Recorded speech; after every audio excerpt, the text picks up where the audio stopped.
Heading बनाएंगे गांधी जी के विचार, और गांधी का पहला विचार उनके आध्यात्मिक विचार है जो उनकी सोल को ताकतवर बनाते हैं। गांधी जी के आध्यात्मिक विचारों में 4 विचार हैं, तो आप चारों को हेडिंग बना लें। हमने आपको हमेशा बोला है कि इससे अच्छा है फ्लो चार्ट बना लिया करो, तो अगर आप उसे लिख सकते हो उसके बाद डिटेल। तो गांधी के स्पिरिचुअल आइडियाज को हम 4 पार्ट में डिवाइड कर लेंगे। सबसे पहले सत्याग्रह संबंधी विचार, नॉन वायलेंस संबंधी विचार, तीसरा मोरालिटी नैतिकता, और चौथी है साधन साध्य पवित्रता, goal and means must be pure और सैक्रेड। ठीक है, तो first philosophy is philosophy of satyagraha. तो ये शब्द 2 शब्दों से मिलकर बना, सत्य और आग्रह। ठीक है, तो डिटेल में लिख लें। गांधी जी का मानना है, अर्थ लिख रहे हैं आप इसका मीनिंग, सत्य पर अडिग रहते हुए, स्टेबल रहते हुए, अहिंसात्मक तरीके से, नॉन वायलेंस तरीके से अन्याय का विरोध करना, अनजस्टिस को अपोज करना, ये सत्याग्रह का विचार गांधी के लिए। ठीक है, तो जो आग्रह शब्द है वो बेसिकली आप जो सोच रहे हैं, जो मान रहे हैं, उसके सपोर्ट में खड़े होना, और उसके अपोज में कोई खड़ा है तो उसका विरोध करना। ठीक है, अब अगर ये सत्य है और आप उसके सपोज समर्थन में खड़े हैं, तो समर्थन जाहिर सी बात है वायलेटिक नहीं हो सकता। तो आगे लिखेंगे, गांधी ने सत्य के लिए विरोध करने के लिए कई तरीके बताए। गांधी ने सत्य के लिए विरोध करने के लिए कई तरीके बताए, जैसे उपवास फास्टिंग, स्ट्राइक हड़ताल, बायकॉट यानी बहिष्कार, नॉन कॉपरेशन असहयोग, और जरूरत पड़े तो सविनय अवज्ञा सिविल डिसोबीडियंस, उसकी बात को शांतिपूर्वक मानने से मना कर दिया जाए।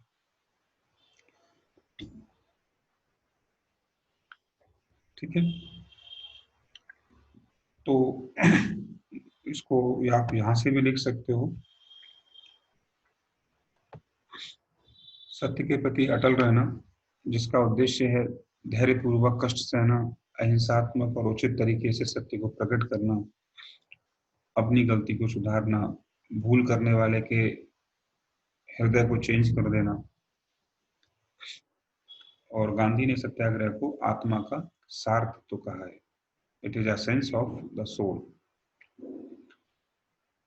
ये सब भी आपको नोट करना है साथ में। Gandhi ji inspired from the David Thoreau in his theory philosophy of satyagraha. ठीक है, जैसा मैंने कहा सत्याग्रह सत्य के लिए नहीं, सत्य के लिए तो वो हरिश्चंद्र से प्रभावित है, लेकिन उसके लिए आग्रह कैसे किया जाए ये बात उन्होंने डेविड थोरो से सीखी, सिविल डिसओबीडियंस। और हम जानते हैं कि गांधी ने सत्याग्रह शब्द का सबसे पहला प्रयोग अफ्रीका में 1906 में किया था। तो ये क्वेश्चन बन चुका है पैसिव रेजिस्टेंस के तौर पर। निष्क्रिय प्रतिरोध का मतलब पैसिव रेजिस्टेंस होता है।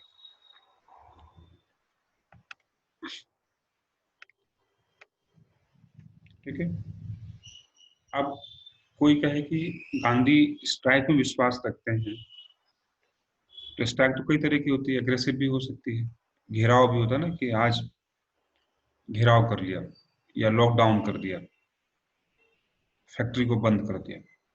तो गांधी इसका सपोर्ट नहीं करते। तो स्ट्राइक में गांधी किस चीज का सपोर्ट नहीं करेंगे? लॉकिंग का, लॉकडाउन का, या किसी को घेर लेना, काम ना करने देना।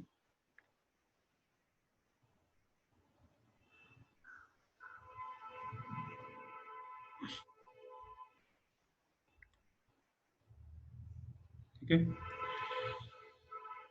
दूसरा आइडिया गांधी का अहिंसा का है। तो अहिंसा के बारे में बात करेंगे। अभी मैंने आपको अहिंसा का अर्थ बता दिया था, सकारात्मक और नकारात्मक दोनों अर्थ हैं, या संकीर्ण और विस्तृत अर्थ है। तो नैरो मीनिंग में अहिंसा का अर्थ क्या है? किसी को परेशान ना करना, किसी को हानि ना पहुंचाना। और ये हानि मन वचन कर्म से होनी चाहिए। अगर हम किसी को मन ही मन में गाली भी दे रहे हैं तो क्या होगा? वो भी हिंसा मानी जाएगी। तो अगर किसी के पास अहिंसा करनी है तो आप मन से स्वीकार करेंगे उसे। ठीक है। तो ये तो नैरो मीनिंग था। विस्तृत मीनिंग मैंने आपको क्या बताया था? बताओ अभी। ब्रॉड पर्सपेक्टिव क्या है नॉन वायलेंस का?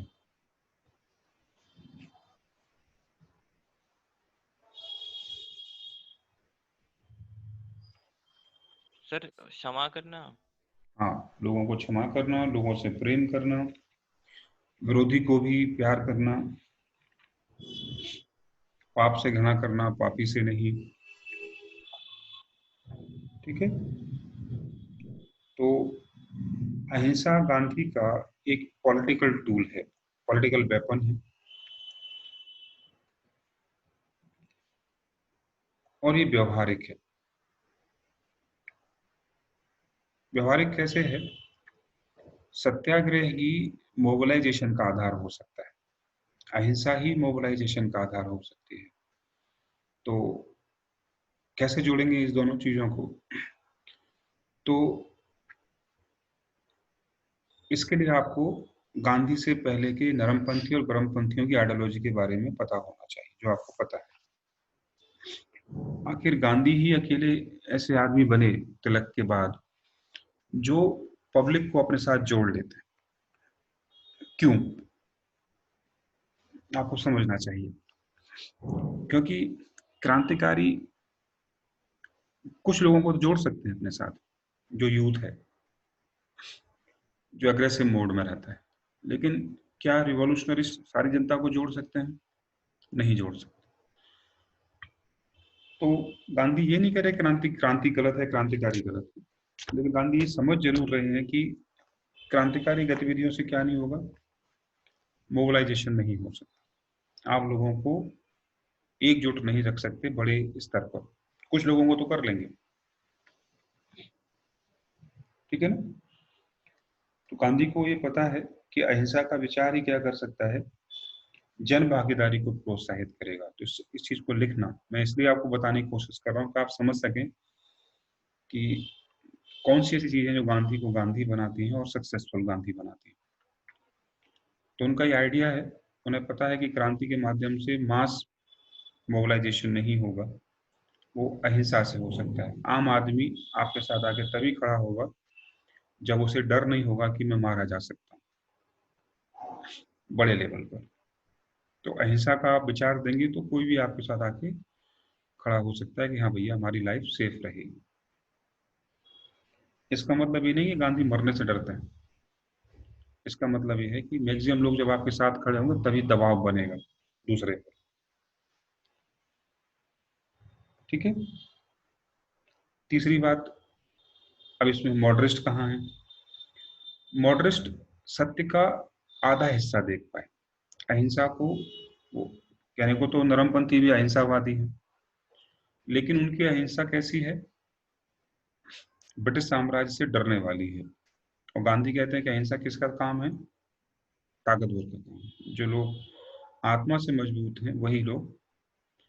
तो इसलिए गांधी धर्मपंथियों को भिखारी तो नहीं बोलना चाहते, ना बोलते हैं, लेकिन उनके काम के तरीकों पर ये चोट जरूर है कि जिस तरीके से वो काम कर रहे हैं, अहिंसा का फॉलो कर रहे हैं, उसे अहिंसा नहीं कह सकते। धर्मपंथियों की अहिंसा वाकई अहिंसा नहीं है। ठीक है। तो गांधी आते ही सक्सेसफुल होने लगेंगे, इसके पीछे सबसे बड़ा आइडिया गांधी का नॉन वायलेंस का और सत्याग्रह का है। इन दोनों सोच को जोड़ दिया जाए तो आम आदमी गांधी के साथ जुड़ने लगेगा।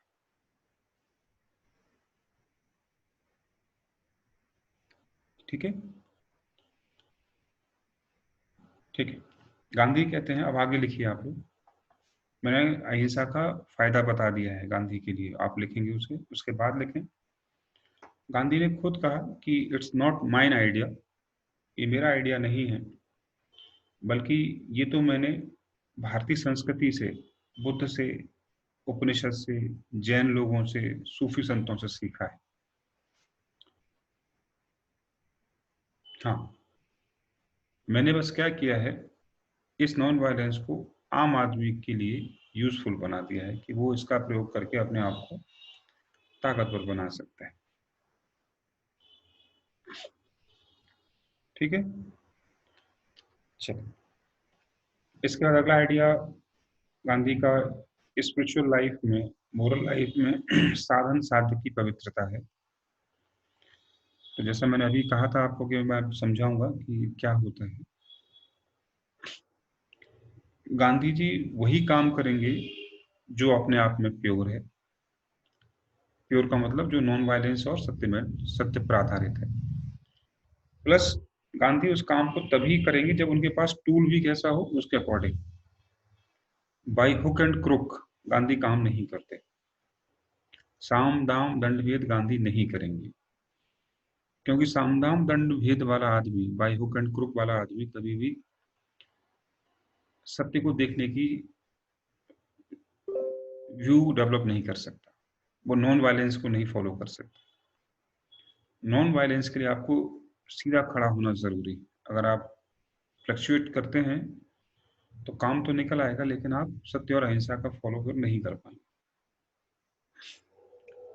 हरी बात समझ में? तो यदि लक्ष्य पवित्र है, साध्य का मतलब लक्ष्य, गोल, और मीन्स मतलब साधन, दोनों को पवित्र होना चाहिए। पवित्र का मतलब जो सबके लिए यूजफुल हो। तो यूपीएससी देना है तो जाहिर सी बात है, जैसे हम लोग करते हैं ना, एलएलबी करते हैं या ग्रेजुएशन, तो मानसी पढ़ के पास हो जाते हैं। तो पास हो गए, गोल भी मिल गया, लेकिन ये मीन्स अच्छा नहीं है। तो पास तो हो जाएंगे, डिग्री मिल जाएगी, लेकिन एजुकेशन नहीं मिलेगी हमें। तो गांधी कहते हैं कि अगर पास होना ही है, चाहे आप 33% नंबर से पास हो, लेकिन आप पढ़कर पास हो, और वो पढ़ाई 98 परसेंटाइल से बेहतर मानी जाएगी। ठीक है। तो ये है उनकी साधन साध्य पवित्रता। ठीक है। और लास्ट है, जो आपने अभी तक नहीं सुने होंगे, नैतिकता और मूल्य पर बल, focus on morality and values. इसमें ये जो मैं आपको पढ़ाने जा रहा हूँ वो आपके लिए गांधी के निबंध के लिए जरूरी हो सकता है। इसमें गांधी ने अपने पेपर यंग इंडिया में 7 तरह के पाप, सिन, SIN की चर्चा की है। आप उनको लिखना पड़ेगा आपको। ठीक है। तो गांधी की मोरालिटी और वैल्यूज क्या है, ये उनके द्वारा बताए गए 7 पापों में दिखाई देगा, वो नहीं करने हैं। ठीक है। और ये गोल्स और मीन से मैच भी होंगे, आप देखेंगे अभी। सबसे पहले गांधी कहते हैं, बिना चरित्र के ज्ञान, मैं भी एग्जांपल दे रहा था आपको, कि नॉलेज विदाउट करेक्टर अगर आ रही है तो वो अच्छी नहीं हो सकती। जैसे मैंने अभी आपको जो पढ़ा रहा हूँ, तो मैं केवल गांधी का नॉलेज नहीं देना चाहता था मैं आपको, गांधी के कैरेक्टर को भी समझाना चाहता हूँ, तभी आप गांधी को जान पाएंगे। गांधी एक सोच है, ना कि एक व्यक्ति। तो गांधी कंप्लीट कब माने जाएंगे, जब आप उनकी सोच को पकड़ लेंगे। तो हमने उनके कैरेक्टर को भी, हमने उनके क्रिएचर को भी देखा, और अब हम उनके पर्सनैलिटी को भी देख रहे हैं। तो गांधी कहते हैं कि अगर नॉलेज बिना कैरेक्टर के आई है, मतलब बिना डीप स्टडी के आप नॉलेज इकट्ठी कर रहे हो, तो नॉलेज यूज नहीं हो पाएगी। डिग्री मिल जाएगी लेकिन नॉलेज यूज नहीं हो। ठीक है।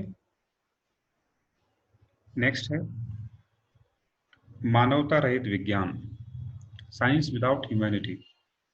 साइंस आदमी की सुविधा के लिए है, ना कि आदमी पर डोमिनेट करने के लिए। तो गांधी इसलिए मैकेनाइजेशन का विरोध करते हैं कि अगर मशीन लेबर को कम करती है, ह्यूमन लेबर कम हो जाती है उससे, यानी बेरोजगारी फैलती है, अनएम्प्लॉयमेंट फैलता है, तो ऐसी मशीन किसी काम की नहीं। ठीक है। तो साइंस विदाउट ह्यूमैनिटी अच्छी चीज नहीं। यानी परमाणु बम बनाकर जापान में लोगों को मार देना अच्छी चीज नहीं हो सकती। नेक्स्ट, त्याग रहित धर्म, रिलीजन विदाउट सेक्रीफाइस, है ना। सेक्रीफाइस कौन सा वाला, वो बलि वाला नहीं, जानवरों को मारने वाला नहीं है। ये त्याग का मतलब, आप सच्चे रिलीजियस पर्सन तभी हैं जब आप लोगों को माफ कर सकें। फॉरगिव नेचर होनी चाहिए। नेक्स्ट है परिश्रम रहित धनार्जन, यानी पैसा कमाए और मेहनत ना करनी पड़े, जो आज सबका शॉर्टकट, मतलब गांधी शॉर्टकट का विरोध करते हैं।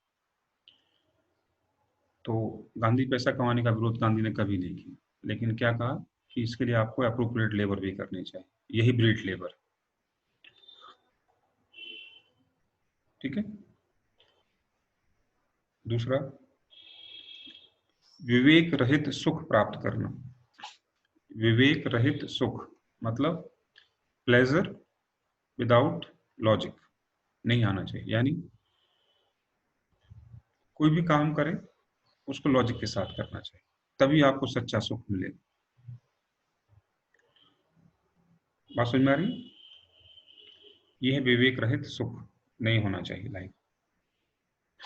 और फाइनली, सिद्धांत विहीन राजनीति, सर पॉलिटिक्स ये विदाउट। एक बार हाँ, प्लीज सर रिपीट कर दीजिए, ये विवेक रहित सुख का मतलब एग्जाम्पल क्या होगा सर? आप कोई भी अच्छी चीज करो, आपको लगता है कि अच्छी चीज है, और वो विदाउट लॉजिक हो गई है।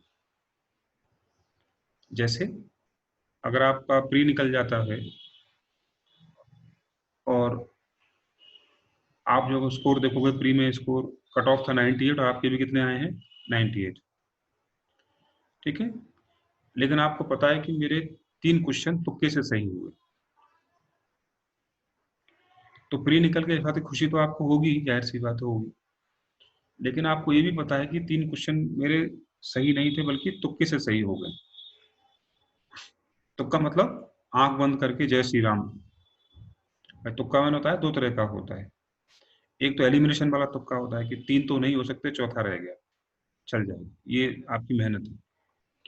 आंख बंद करके जय श्री राम लगा दो, मंगलवार हनुमान जी की जय बोल के तुक्का लगा दो, तो वो नहीं चलता फिर। तो गांधी उसी लॉजिक की बात करते हैं कि जिस चीज में आप सुख देख रहे हो, वो चीज लॉजिक और मैचिंग के साथ आना चाहिए। अगर ऐसे ही आता है तो फिर वो लॉन्ग टर्म नहीं होगा, है ना।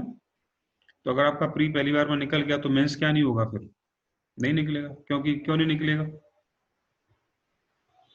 क्योंकि you are not ready for that, you are not prepare. तो प्री निकलने का सुख दुनिया को तो लगेगा कि पेरेंट्स को लगेगा कि हमारे बच्चे ने यूपीएससी का प्री निकाल दिया, लेकिन सच आप जानते हो। इसलिए वो सफलता या सुख स्थायी नहीं होगा। तो अगर सुख को स्थायी बनाना है तो बाकायदा लॉजिक के साथ काम करें। आ रही बात समझ में? अब लास्ट है पॉलिटिक्स विदाउट प्रिंसिपल। गंदी पॉलिटिक्स भी करनी है तब भी आप उसे क्या करें, गंदी का मतलब नेगेटिव पॉलिटिक्स से है, तब भी सिद्धांत होना चाहिए। जैसे बहुत अच्छी बात है, भारतीय राजनीति में जो मार्क्सिस्ट हैं, उन्होंने मनमोहन सिंह सरकार, यूपीए गवर्नमेंट को गिरा दिया था किस बात पर, कि मनमोहन ने क्या किया था, अमेरिका के साथ परमाणु समझौता कर लिया था। तो देश को भले ही नुकसान हुआ उस चीज से, मतलब वामपंथियों के अनुसार, वामपंथियों ने आइडियोलॉजी क्या थी कि वो कैपिटलिस्ट अमेरिका की सपोर्ट नहीं कर सकते, उनके प्रिंसिपल था। तो उन्होंने वाकई क्या नहीं किया, समझौता नहीं किया और सरकार से बाहर हो गए। इससे पहले भी सरकार को समर्थन तो दे रहे थे, लेकिन सरकार में कोई पद नहीं लिया उन्होंने। तो ये है प्रिंसिपल, आपका एक प्रिंसिपल है, आइडियोलॉजी है, तो प्रॉफिट और लॉस फिर इफेक्टिव नहीं होने चाहिए, आपका जो प्रिंसिपल है वो इफेक्टिव होना चाहिए। जैसे लाल बहादुर शास्त्री ने जब रेल मंत्री थे, तो एक्सीडेंट होने पर उन्होंने क्या कर दिया, रिजाइन कर दिया। तो जैसे शिप का जो कैप्टन होता है, अगर कैप्टन शिप डूब रहा है तो कैप्टन सबसे बाद में बाहर आता है, इवन कई बार तो आता भी नहीं है।